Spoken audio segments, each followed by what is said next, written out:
বন্যার পানি নামতে শুরু করলেও কমেনি দুর্ভোগ। বাংলাদেশে বন্যায় প্লাবিত অঞ্চলগুলো থেকে পানি নামতে শুরু করলেও এখনও আটকে আছেন অসংখ্য মানুষ। প্লাবিত অঞ্চলগুলোর পরিবহন ব্যবস্থায়ও রয়েছে বন্যার মারাত্মক প্রভাব।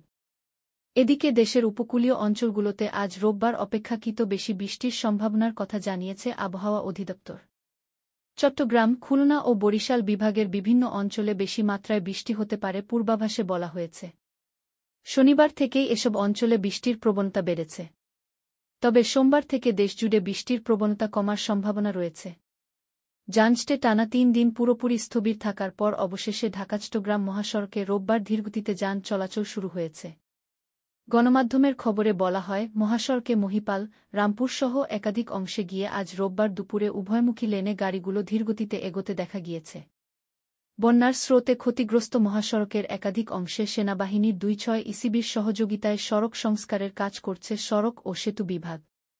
বন্যার পানির তীব্র স্রোতে মহাসড়কের লালপোল ও লেমুয়া অংশে ফাটলে সৃষ্টি হয় একাধিক বিশাল গর্তের। একই সঙ্গে ভেঙে পড়েছিল মহাসড়কের সড়ক বাঁধ। সেগুলো মেরামতের কাজ করছেন সেনা সদস্যরা। অন্যদিকে বন্যার পানিতে তলিয়ে যাওয়া এক শিশুকে মুমূর্ষু অবস্থায় পরিবারের সদস্যরা উদ্ধার করেছিল। পরে বর্ডার গার্ড বাংলাদেশের বিজিবি হেলিকপ্টারে শিশুটিকে ঢাকায় এনে হাসপাতালে ভর্তি করেছে। বাংলাদেশ পানি উন্নয়ন বোর্ডের পাওবো বন্যা পূর্বাভাস ও সতর্কীকরণ কেন্দ্রের তথ্য অনুযায়ী গতকাল শনিবার সকাল ৯টা থেকে সন্ধ্যা ৬টা পর্যন্ত বন্যা উপদ্রুত এলাকায় গড়ে ১.৫ সেন্টিমিটার পানি কমেছে।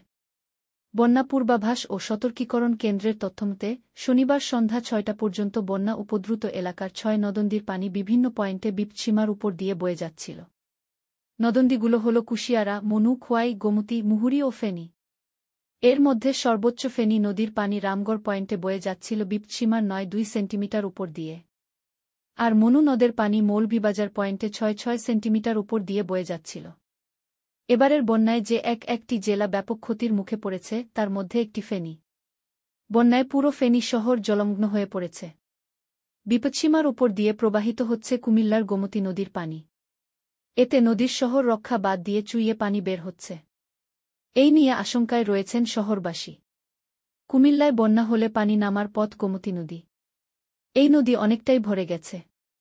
আর সে কারণেই পানি সরতে অসুবিধা হচ্ছে মনে করেন পাওবোর সাবেক অতিরিক্ত মহাপরিচালক ও বেসরকারি জল পরিবেশ ইনস্টিটিউটের চেয়ারম্যান ইনামুল হক।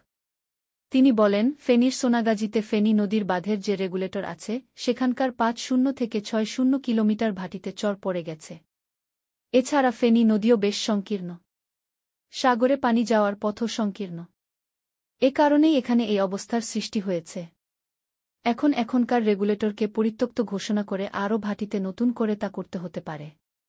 এসব নিয়ে পানি উন্নয়ন বোর্ডকে নতুন করে ভাবতে হবে।